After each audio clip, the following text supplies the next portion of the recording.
Aconteceu tanta coisa no mundo que não deu tempo de vir aqui conversar com você sobre o terremoto, furacão, maremoto, tsunami, sei lá que tragédia que passou na Alpine nos últimos dias. Faz uma semana que o jogo virou completamente na equipe que antes era a Renault, e eu tô aqui para conversar com você sobre tudo isso porque, afinal de contas, Briatore is back. O novo chefe da Alpine responde pelo nome de Flávio Briatore e parece que nós estamos voltando para a década de 90, década de 2000, né? Enfim. Crianças, vocês jovens que assistem a Fórmula 1 desde 2016, vocês não fazem ideia do que vem por aí. Na mesma semana que os rumores de uma possível saída do Christian Horner da Red Bull, algo que particularmente eu não acredito que vai acontecer, surgem na imprensa, inclusive com veículos sérios, e eu quero ver se eu gravo um vídeo sobre isso, vamos falar sobre tudo o que aconteceu na Alpine na semana passada e como isso terá impacto na equipe a partir de agora, porque não é apenas a saída do Jack Durham e a chegada do Franco Colapinto, não é apenas a entrada do Briatore como chefe da equipe, é muito mais do que isso. Temos camadas aqui muito interessantes e que podem ser reveladoras, inclusive para o futuro processo que o Felipe Massa está tentando contra a Federação Internacional de Automobilismo. Spoiler para o Felipe Massa, ele vai perder a ação. Eu sou Eduardo Moreira e esses são os meus 5 centavos sobre o terremoto que passou na Alpine. Vamos por partes, como diria o Jack. A saída do Jack Durham, não esse Jack, o outro, tá? A saída do Jack Durham da Alpine, ele foi rebaixado como piloto, ele foi substituído pelo Franco Colapinto, algo que já era esperado, algo que o próprio Flávio Briatore já havia anunciado, ou pelo menos deixou implícito nas internas de que poderia acontecer, e aconteceu com méritos. Porque, sincero e honestamente, o Jack Durham teve as suas chances.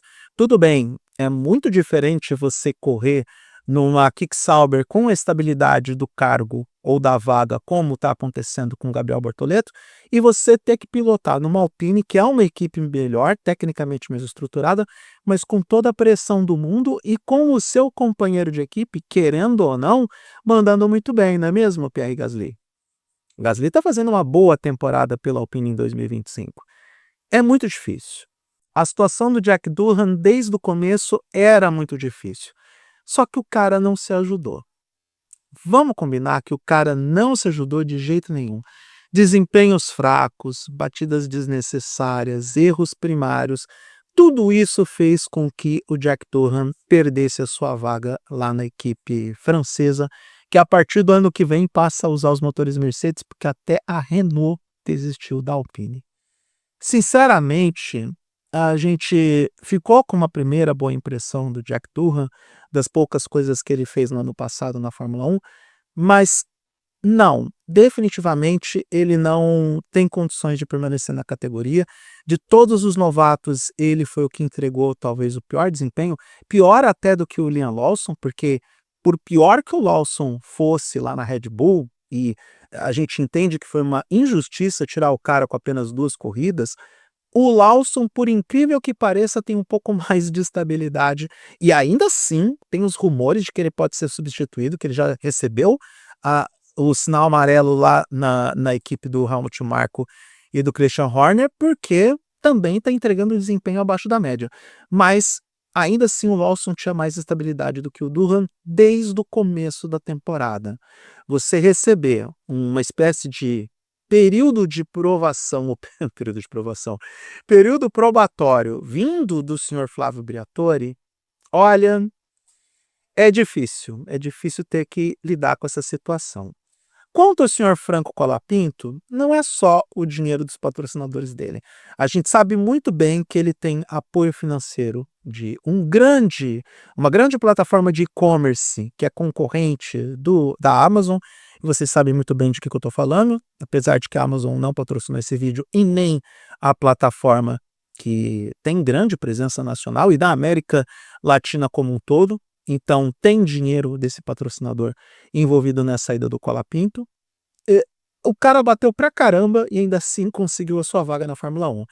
Tenho quem indica, e essa possibilidade dele assumir o carro já na Emília-Romagna, como vai acontecer? Isso acabou vazando na imprensa argentina, porque o presidente de um dos patrocinadores da carreira do Colapinto acabou comentando sobre isso numa imprensa, num veículo de imprensa local, e qualquer coisa que você fala aqui no Brasil vai parar no mundo em 15 minutos, que dirá na Argentina, é mais ou menos a mesma coisa. Então, todo mundo sabia que isso poderia acontecer e aconteceu, tanto pelos vazamentos de informações, quanto por aquilo que o próprio Flávio Briatore mais ou menos havia esboçado. E isso porque o Durham teve uma corrida a mais para poder mostrar alguma coisa e não conseguiu. Acho que o Colapinto é tão melhor assim do que o Jack Durham? Não, não é tão melhor assim. Apresentou um pouco mais na Williams porque teve mais tempo para isso e menos pressão também. Há uma grande diferença entre você dirigir para o James Wolves, que é um bom homem que evita, ele inclusive evita a cafeína nas semanas de corrida para cafeína fazer efeito. Eu não sei como ele consegue, porque se eu fico 3 dias sem café, eu começo a me tremer todo, eu fico de cama, derrubado. É muito ruim você ter dependência de cafeína. Parabéns pro James Wolves, que ele consegue se livrar dela durante algum tempo.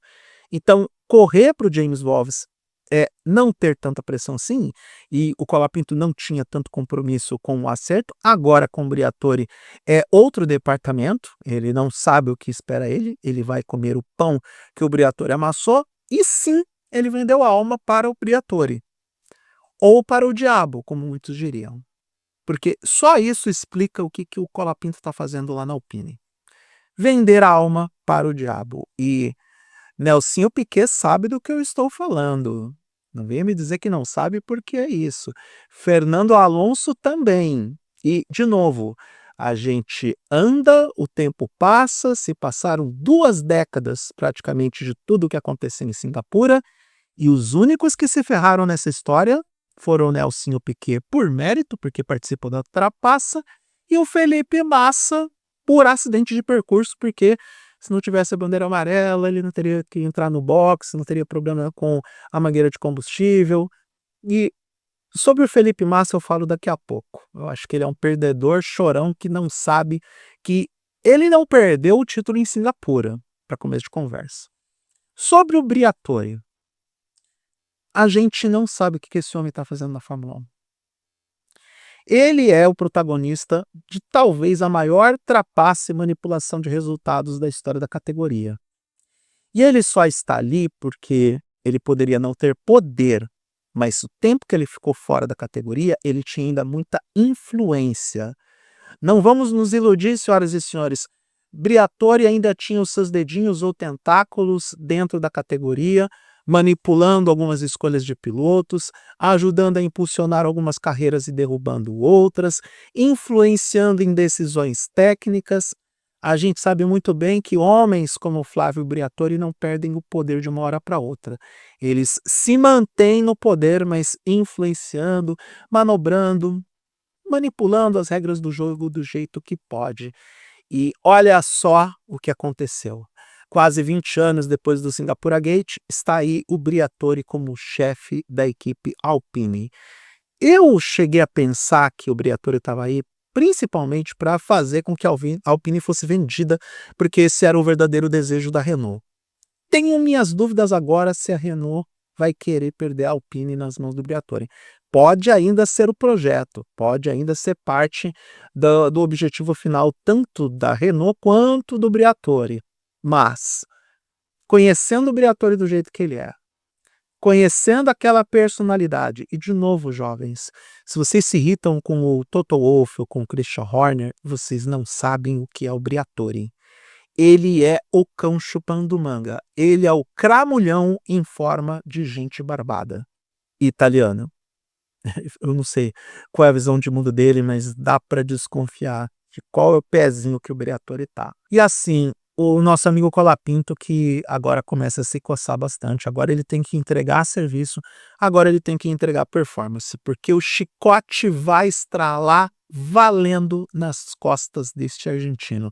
Também nas costas do Pierre Gasly, porque Tava muito fácil a vida dos pilotos da Alpine, se você quer saber. Sobre o Felipe Massa, a própria volta do Briatore para a Fórmula 1 em si é um sinal claro de que, se o Massa tentar na justiça, tentar no Tribunal Mundial do Esporte, tentar na justiça comum, ele vai perder. Porque não é só pelo aspecto jurídico, não é pelo fato de que a FIA sabia o tempo todo, os envolvidos sabiam o tempo todo, até o Felipe Massa sabia disso. E aí dá para desconfiar de que ele não foi minimamente alfabetizado para não ler o relatório que é público, qualquer pessoa poderia acessar no site da FIA sobre o que foi relatado após aquele GP de Singapura em 2008. Me desculpa, eu não consigo me convencer de que o Felipe Massa não teve a capacidade de ler um documento que qualquer um poderia ler porque era público. Não é uma novidade a denúncia acontecer um ano depois, porque os fatos foram relatados antes e o Felipe Massa sabia que a FIA não fez absolutamente nada e não ia fazer. Muito dificilmente aquele resultado do GP de Singapura seria alterado e será alterado depois de quase 20 anos. O Felipe Massa precisa entender que ele perdeu o título de 2008 não foi na prova de Singapura, quando a Ferrari errou naquela parada de pits, estreando uma cancela eletrônica, e pela falha da cancela eletrônica o Felipe Massa carregou a mangueira de combustível e por conta disso foi desclassificado ao sair do box, por um erro que não foi ele que cometeu, foi a equipe, foi um sistema da equipe. Ele não perdeu o título no Brasil quando Lewis Hamilton ultrapassou o Timo Glock na última curva do GP do Brasil, naquele caos que estava acontecendo em Interlagos, onde o Massa foi tecnicamente campeão por apenas 30 segundos. O Massa perdeu o título daquele ano no GP da Hungria, onde, faltando 3 ou 2 voltas para o final, o motor Ferrari simplesmente quebra quando ele está na liderança daquela prova. Se o motor Ferrari não tivesse quebrado naquela circunstância, Felipe Massa teria acumulado pontos mais do que suficientes para sair daquele campeonato campeão do mundo. E aí a gente não pode ficar colocando muitas coisas no si, porque Singapura não era a vitória certa, na Hungria era. Ele estava na liderança da prova. Por que será que o Felipe Massa não fala dos erros da Ferrari que determinaram a perda daquele título e prefere sempre colocar nas contas de algo que, de novo, será que o Massa não comeu bola e não deveria ter levado adiante a denúncia junto aos órgãos competentes, junto ao Tribunal Arbitral do Esporte, levar para a Justiça Comum? O que será que desmotivou Felipe Massa de seguir brigando, sendo que ele entende agora que foi injustiçado, uma vez que veio a público ou ao grande público que a cúpula da Fórmula 1 sabia que aquele resultado foi manipulado? O que motiva a Massa agora que não motivou lá atrás? Mais uma vez, tem documentos que são públicos, que estão no site da FIA. O Rodrigo do Splash and Go falou sobre isso. Ele gravou um vídeo sobre isso, analisando as demandas do Massa contra a Federação Internacional de Automobilismo. Então, essa altura do campeonato, o choro do Felipe Massa é choro de quem não sabe perder. É choro de quem não soube se posicionar na época. É choro de quem aparentemente teve outros interesses no lugar de brigar por aquilo que era de direito dele. Desculpa, Felipe, se eu estou ferindo seus sentimentos dessa forma, mas essa é a minha opinião sobre suas atitudes alinhadas com os fatos. Criar uma narrativa agora para você é meio cômodo. Você não está mais na Fórmula 1. Já se passaram quase 20 anos desse caso, desse episódio, e as únicas pessoas que se ferraram foi você e o Nelsinho Piquet. E o Nelsinho Piquet mereceu se ferrar, porque ele fez parte da manipulação. Então, diante dos fatos apresentados, a volta do Briatore nada mais é do que a confirmação de que o crime compensa. Por incrível que pareça, na Fórmula 1, que é uma categoria que a gente ama, que é um esporte que a gente acompanha o tempo todo, a cada domingo sim, domingo não, nós estamos assistindo as corridas, mas a gente sabe muito bem que é um meio muito problemático e eticamente questionável. Ver o Briatore de volta não é só um flashback, é quase um trauma, porque é uma das pessoas mais indigestas que já pisou na categoria, mas ele voltou. Boa sorte para Alpine, boa sorte para Pierre Gasly, boa sorte para Franco Colapinto. Todos os envolvidos vão precisar de muita sorte para aguentar a nova era Flávio Briatore. Um tsunami que pode arrasar com a Alpine.